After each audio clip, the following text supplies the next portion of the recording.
agenda. It's basically the same every time, but with different people, different faces, different things happen. Cool. We'll move forward.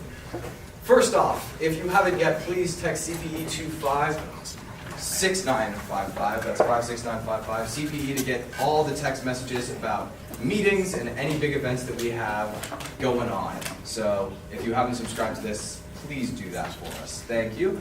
Next thing, if you have any questions, there's an FAQ on here that can basically run down how meetings work and all of those things. Also, we started recording videos for these. I think some of them are live on the site now. Yeah. Thank you, Kyle. So if you ever missed a meeting or you want to go back to one that you really enjoyed and just watch it over and over and over again, like I do all the time, you can do that on this website, cpentrepreneurs.com. Also, we have this great opportunity to become a VIP member. If you would like to get 15% off any of our big events, such as tours or startup weekend, and also get priority access to those, as well as a dope t-shirt, which would cost about $25 in and of itself, you can pay $25 to us, and we can do all of those things for you. You also get stickers and things like that, which are just bonuses. Beyond that, if you want to get even more involved, we have the associate board, Wave High Sierra. Sierra's running the associates right now up until our officer transitions. So if you wanted to become an officer, that is something that is possible for each and every single one of you if you would like to apply. So, associates, raise your hands. Yes. All the associates? Yeah. It's a lot of lots of people involved, lots of different projects that they're all working on, and there are even more projects you can do as an officer. Do we have anything on applying for that? Yes. Applications will be available on our site, and we'll let you know through an email. But if you have any questions, if you're interested in a certain position, or you really just want to learn more, all of the current officers have our contact info posted on cpentrepreneurs.com under, I think, like About Us, contact info. It's easy to find. Or you can just come up to us. We're here right now, gray polos, and we'll be happy to tell you what it's like to be an officer or an associate, or just how you can get more involved. Yeah, we're friendly too. For the most part. Cool. Okay, and moving on from there, we have a lot of other ways you can get involved. We have the Cal Poly Entrepreneurs Book Club, which is every other Tuesday. So, do we want to recap? Sure, I'll just get a quick recap. All right, so book club is where you read entrepreneurship type books so that you can become a better entrepreneur. Last week we started, pardon my language in advance, the subtle art of not giving a fuck, and we by this week everyone should have read chapters 1 through 3. If you want to join us right after this meeting, you can join us next door. And we'll be talking about those chapters, but it shouldn't be too hard for you to catch up if you are new. What, Alistair? Is it every other Tuesday or every Tuesday? It's every Tuesday, but we might be every other in the future, but Okay. for now we're every Tuesday. Cool, that's my bad. And then next up, we also have another opportunity, ideation workshops. So, All right, so if you guys didn't hear me last week, we're also having our first ideation workshop today after the meeting at 7:10. So this is a place where you have an opportunity to pitch any business ideas you have, and then for the hour, we'll work on 1 or 2 of those ideas. Think startup weekend, like in an hour. So if you guys want any practice with your pitching skills, or if you want to hear some new input on how you can execute an idea, maybe find a co-founder, maybe be a co-founder of someone else's idea, this is the place to be. So come at 7:10 p.m. in the hatchery. cool. Yeah. Any questions? All right. Sweet. All right, and then next up, we have trivia. Heck yeah. Let's go. I'm so excited to be here, guys. Feels good to be back. All right. This company was recently fined $57 million for violating data protection laws. Ethan? Google or Alphabet? Google, yeah. Well, yeah. So I don't know how many of those you already have, but. sell them to your friends. Because of the government shutdown, this government agency is unable to give companies the green light for IPOs. So what's the name of the government agency? The SEC. Yeah, that was a good one. Thank you, sir. Okay. Yeah. Nice toss, bad catch. I know. Yeah, that was a right-handed throw. I was worried too. Which of these 3 brands is owned by Pepsi?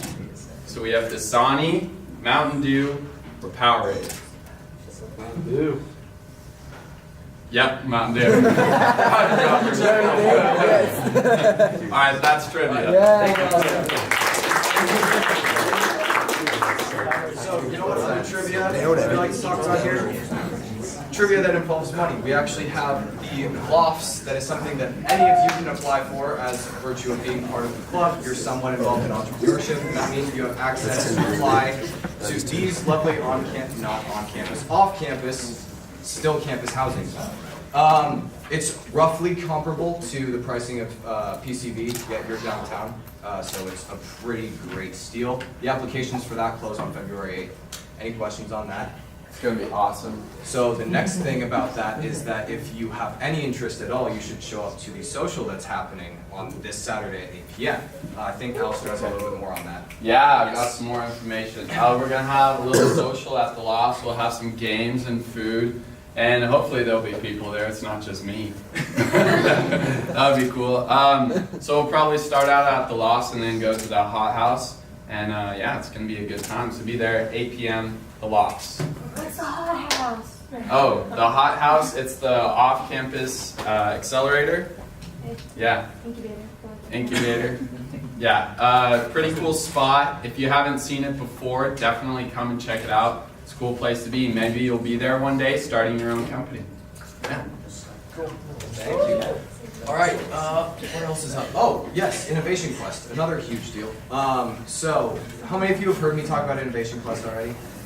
Cool, that's like 70% of you. I'm gonna give you the quick pitch. If you want your shot at $30,000, I would highly recommend coming to our next meeting. Great.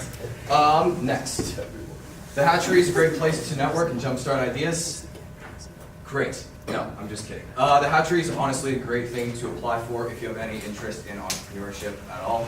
If you want to start your own company or you want to be a part of a company that started, this is a great space to work alongside your peers and alongside super driven individuals that are all working on their own companies together. And last but not least, we have Lori Jordan. She's the best boss I've ever had, so I hope that you all enjoy this as much as I did. Let's give it up for Lori.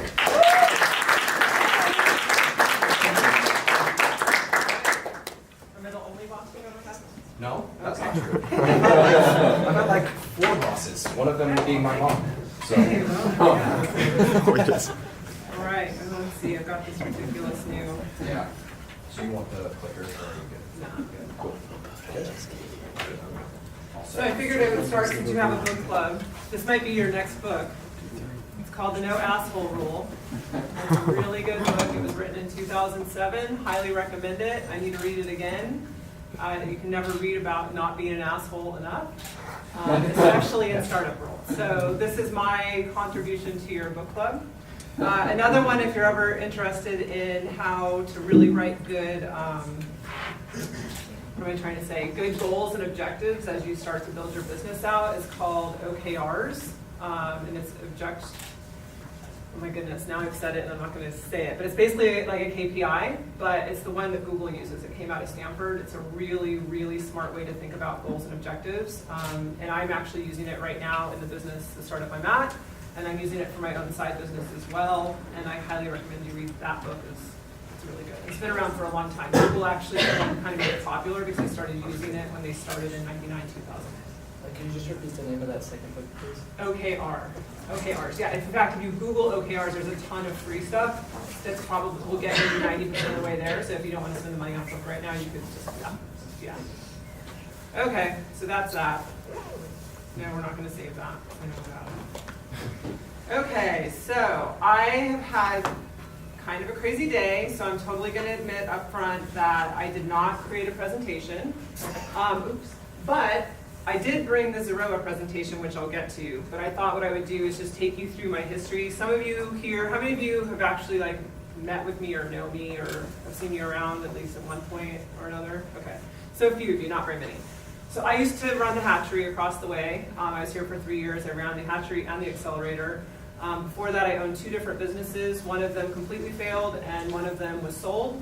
And before that, I worked in digital entertainment, doing stuff. I actually built the digital team at Paramount Pictures the second time around, so that was 2007 to 2010. How many of you guys read the New York Times?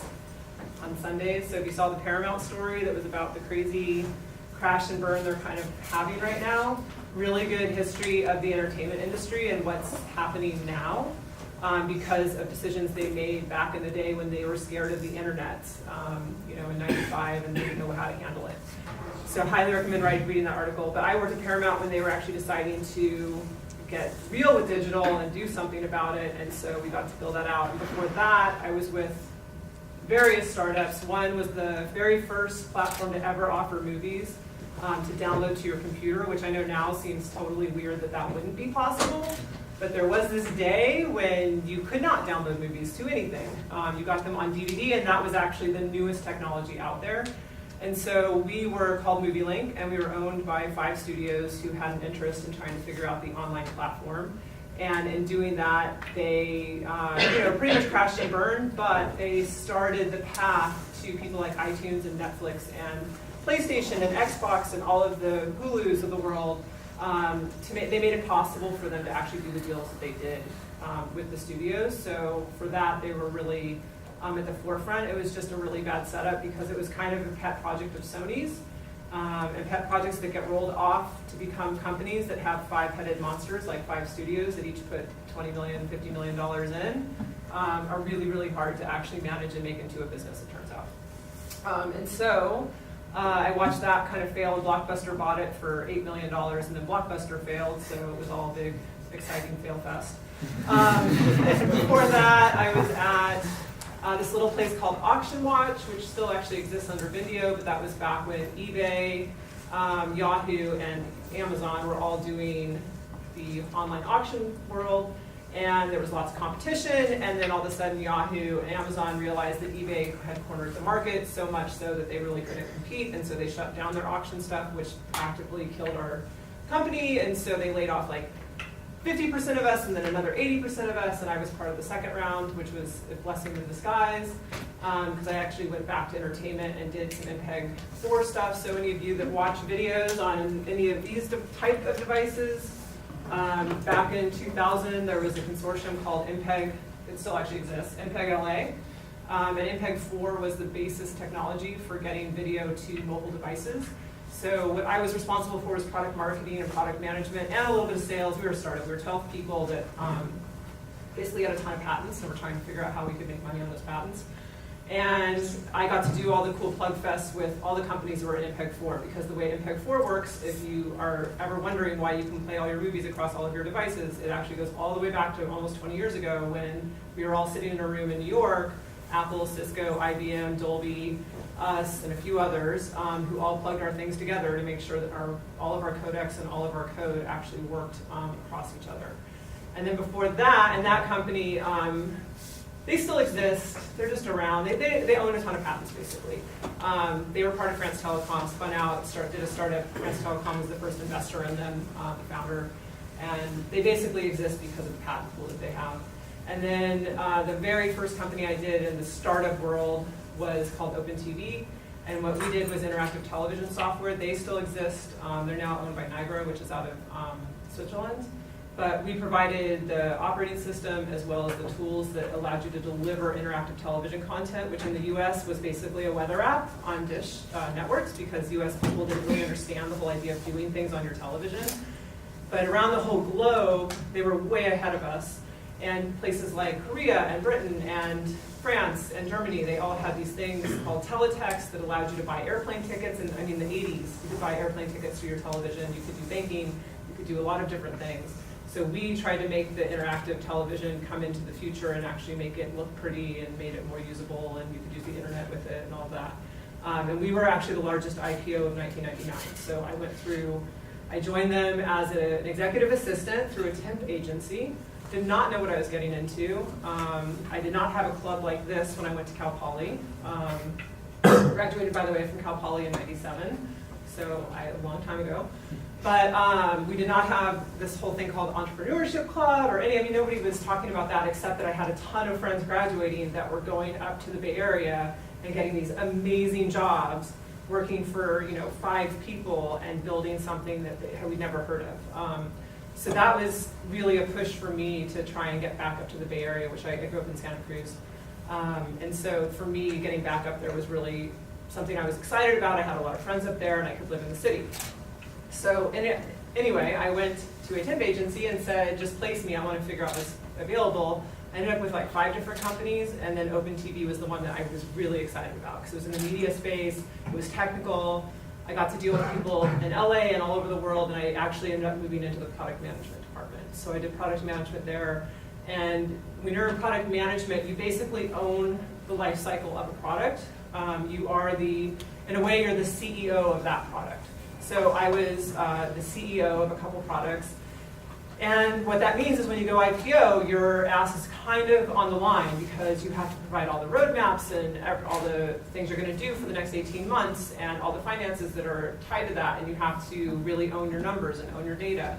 And so I learned, I was 23 when I started there, and I was 25 when I left. And so basically when I was 23, 24, I got to do stuff that people normally wouldn't do even at their 30s and 40s in that position because we were a startup and we were growing and we needed to get it done. And so I learned a shit ton.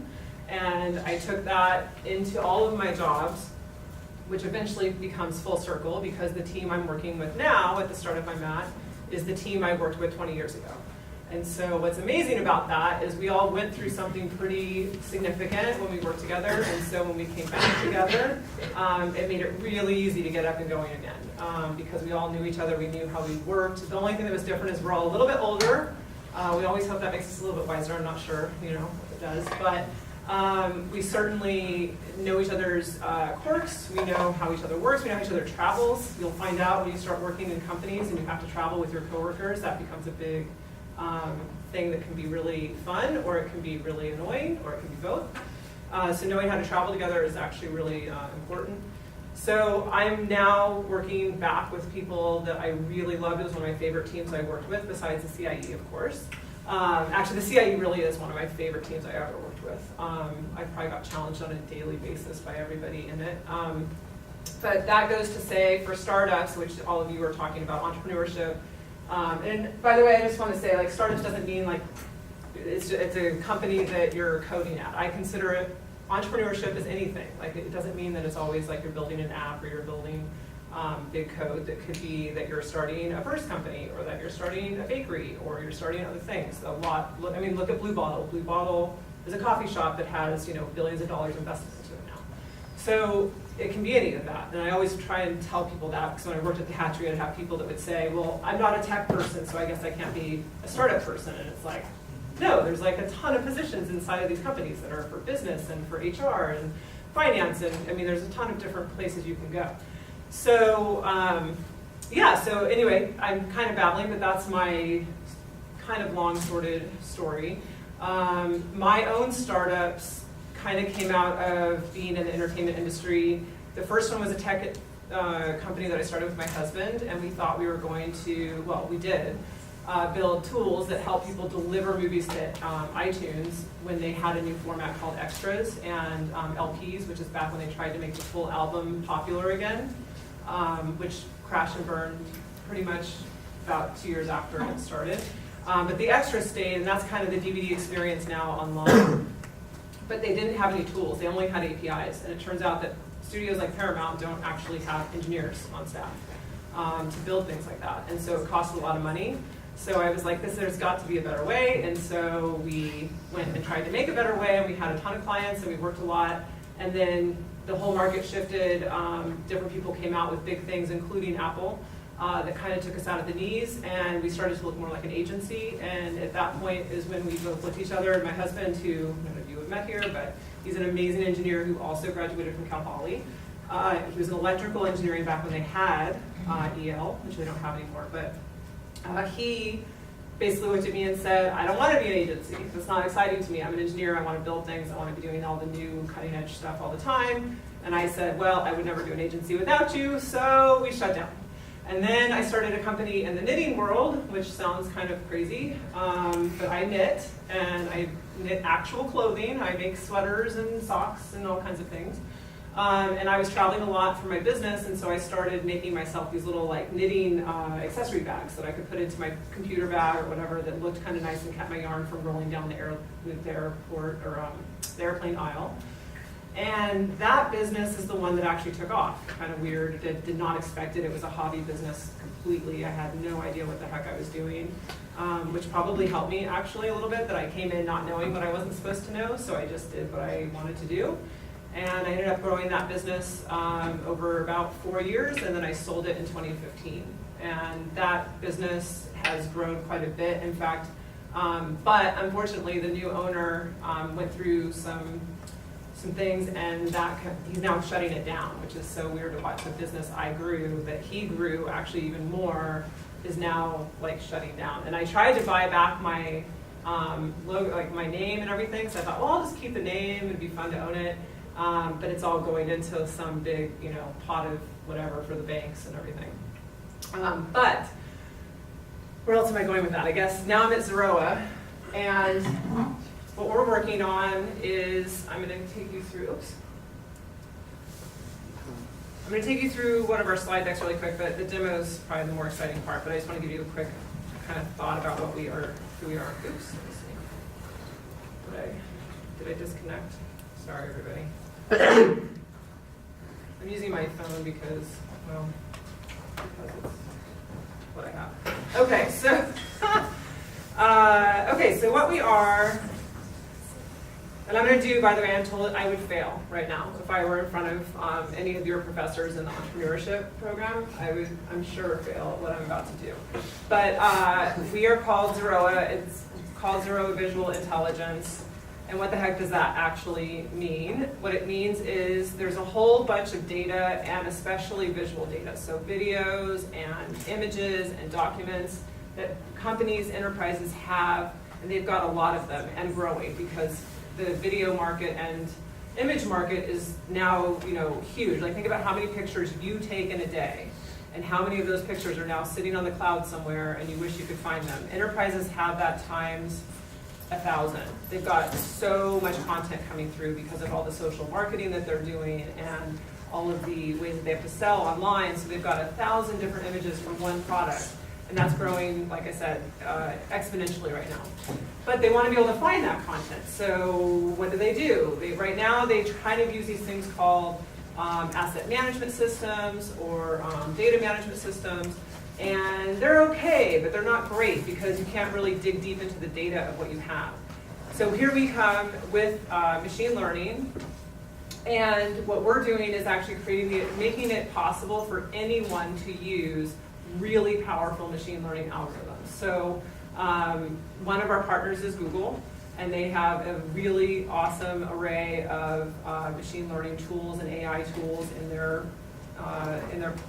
cloud product, and we run on top of that. So if you're like, really tech person, you might dig really deep into the APIs and look at things. But if you're someone like me, who's like on the marketing team, who's just like, fuck, I just need to find that purse that I was trying to market yesterday, I can now use that too, and before I really couldn't.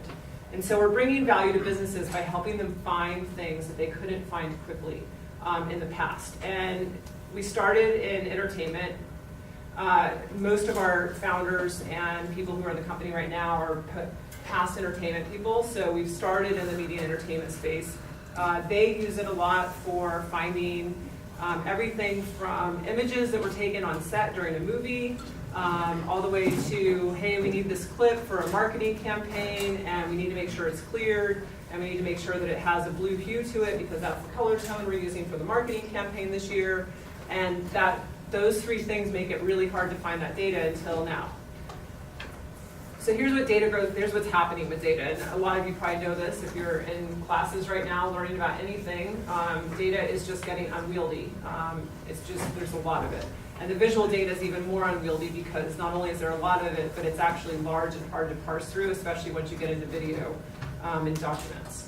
So we're basically helping uncover the value that is sitting in all of the pixels that are sitting out there, so that people can make more informed choices about their business and what is happening.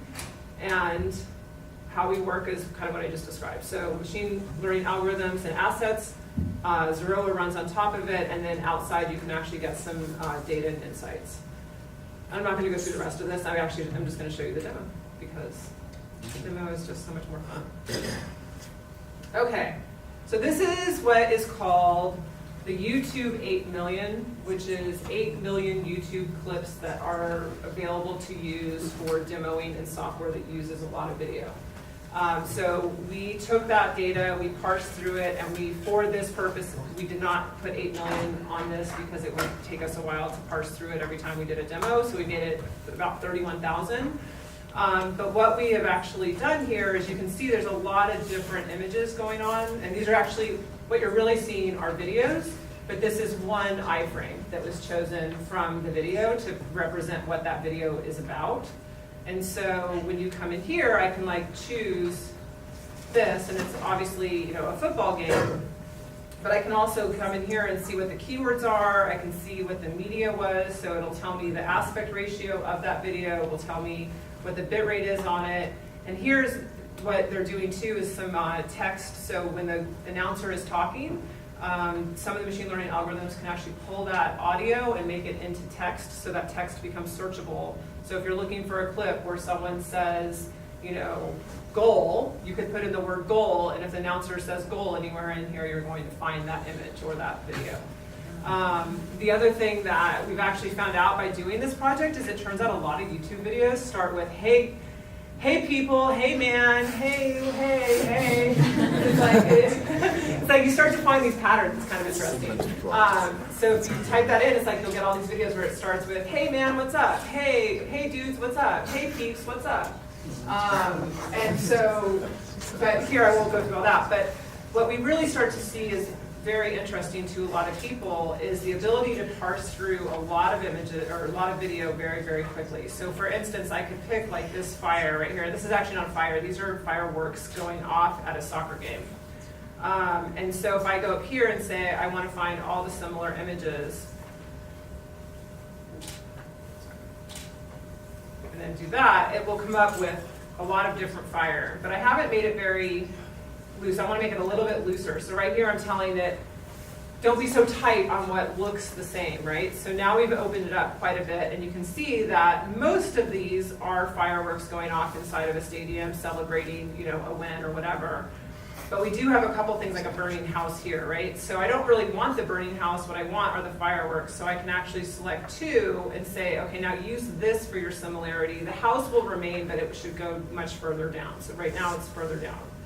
And I can play around with this by changing the tightness factor, and it will automatically update. And you can actually save collections. So if I were to go in and say, okay, I want to save this somewhere so that every time someone wants to search for fireworks going off inside of a stadium, they can do this really easily. I can actually create that and make it a collection. And then as I add new videos to the system, those videos will become part of that search result. So it gets smarter over time, right? Then we can also do, so there's this guy, right, who's actually, I'm pretty sure he's a pretty famous soccer player, but I don't know all the soccer players out there, so apologies.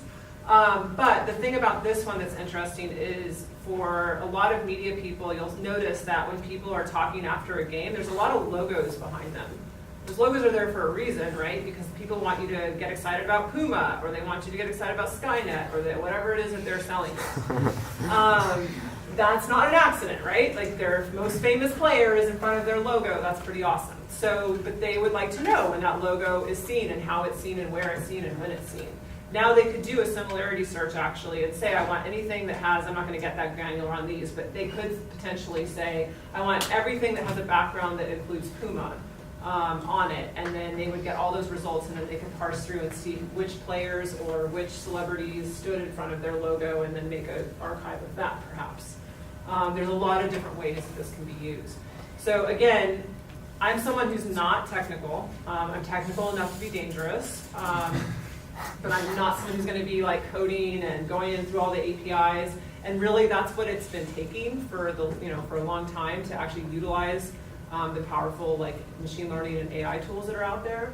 But now with something like this where it's very much more a visual UI, and we're always upgrading our UI, and this is actually what you're seeing here, by the way, is like the full-blown UI. We have much simpler UIs for different parts of the company. So like, someone like me in marketing doesn't need 1,000 of the features that are there for the tech side of the house. then I can actually just have like the 4 buttons I really actually need. So, and then my husband also got offered a startup, and in our family, the rule is only one of us gets to be completely wackadoo startup person. One of us has to be somewhat solid. And so it was kind of his turn. I had had my time and my fun. And so I talked to them and just said, look, I've got to move into something different, which is kind of funny because I actually moved into my own business again, except for it was really solid. The yarn pop business grew so fast that it was solid enough. But then I went to CIE and that was my real solid business. Anyway, so I left, but like I stayed in touch with them, and we always were talking, and I still was on, you know, a lot of things where I had to, you know, make decisions and do things for them because I was so early in. But the interesting thing is, looking back, you see how far someone can get on really, you know, not a huge investment. Like you can get really, really far. They were pretty far along, and by getting that far, they got the next round. And one of those investors is Gradient, which is the machine learning, artificial intelligence arm of Google that invests in companies that are focused on that part of business. And so they were a big investor of ours, along with a couple others that I'm not allowed to name right now. Hopefully I'll get to sometime in the future. But that was a multi-million-dollar investment round, and so that changed everything. So all of a sudden we went from, you know, I was doing some contract work with them, and they were about 10 people, and now we're closer to 30 people, and growing, and we now have an office space in Oakland, and we're, you know, doing a lot of work. That's why today, like, I feel like I'm a little all over the map, because we today had a big launch and product delivery we had to do, and if anyone here has ever worked around product, it never goes exactly the way you think it will. So we've all been on Zoom pretty much the entire day, going back and forth. That's why I was in that room on Zoom some more. But you know, we're getting it done. So, but it's fun. It's like, it's crazy. It's everything you expect a startup to be. It's nuts. It makes no sense sometimes, and yet you're all driving the ball, you know, forward so that you can actually get something accomplished. Are there competitors in the space, and Yeah. if so, what are their names? The main one we have is Gray Meta. They are out of LA. They're doing machine learning against large visual asset libraries. They're more focused on M&E, but they definitely are like one of our main competitors, and will probably turn up into a lot of the spaces we're also going into. The difference between us is that we are a little bit more of a platform play, and we're very agnostic to the cloud, but yeah, they're definitely like a competitor. But they're also someone who we're glad, and this goes back to things I used to say at CIE all the time, you don't want to go into a space that doesn't have competitors. It's a little bit scary, because it's like, why is there no one thinking about this? And it can be different competitors, and it might be that they're not direct competitors, but I think you want to go into a space where at least you see movement happening, generally speaking. And your competitors make you better, you know, and my mentor always said, competitors are a funny thing, because a competitor is always a potential partner, and there's complete truth in that. A lot of times you'll find out your competitor is a perfect partner for one segment of your business, and you'll work it out. But yeah, good question. Did you launch the product before that big round of funding? And if Yes. so, what was your strategy to marketing that on a tight budget? Yeah, so lots of trade shows that we knew, and by we I mean like the main founders, which were the 2 founders that are still there. They had a ton of connections. They had worked in the entertainment space, deep in the technical entertainment space for a very long time. So so that helped a lot. I think your network is a very, very important piece of the pie when you're trying to bootstrap it for a while. You gotta just use your, you know, who you know and what you know, and yeah. Yeah, good question. Questions about anything? Doesn't have to be about Zero. It can be about anything. You Start talked about like the entertainment, like how at the beginning it was like mostly focused on the entertainment industry. Is it still to that? It's still our primary, but we're certainly, you know, there's other verticals that'll start to become really interesting for us, for sure. Yeah, we wouldn't just stay there. What area of data science or perhaps artificial intelligence would you suggest like someone interested in that area go? Because there are so many different types that you can go in. What is one you would suggest?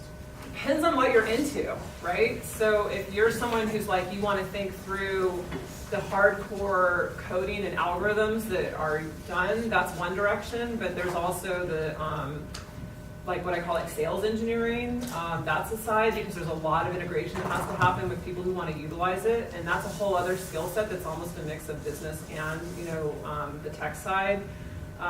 We were even talking about this the other day, the ethics side, so the ethics of AI and machine learning, and thinking through more than just, you know, 2 months from now, not more than 5 years from now, like what really the things you're implementing, what happens in 20 years, where are you, and where is the world because of what you're building today. So that's a whole other side, right? That's probably the side, if you did that, there's lots of different avenues, PhD could probably be one of them, I'm sure, but yeah, I would say it's kind of, it just depends on what you're interested in. And then there's different verticals around it too. I mean, there's a whole, you go to medical, legal, oil and gas, finance, new energy. So, I mean, you can, everyone is looking at ML and AI right now. So I think it's really more about what makes you excited to get up in the morning and, yeah, get excited to do those deals. Given all of your startup experience, what advice would you give your college self?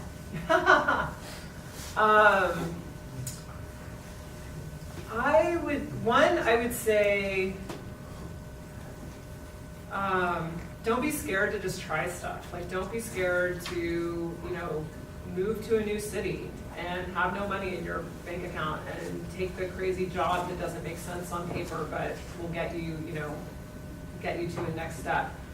I think, when I think about what I did though at your age, I feel like I did the stuff I wanted to. Like, there's nothing I would go back and say I regret I didn't do it, because I lived here, I was working in radio, I hated it, Napster was coming, like all this new cool stuff was happening, and radio was like, oh, we hate it, and it's like, why do you hate it? Like, it's more plays. And so I literally had $800 to my name, and that wasn't very much then, it's not, definitely not very much now, and I moved to San Francisco and just did it. Like, I had no plan at all except to call a temp agency and hope I could get placed while I actually figured it out.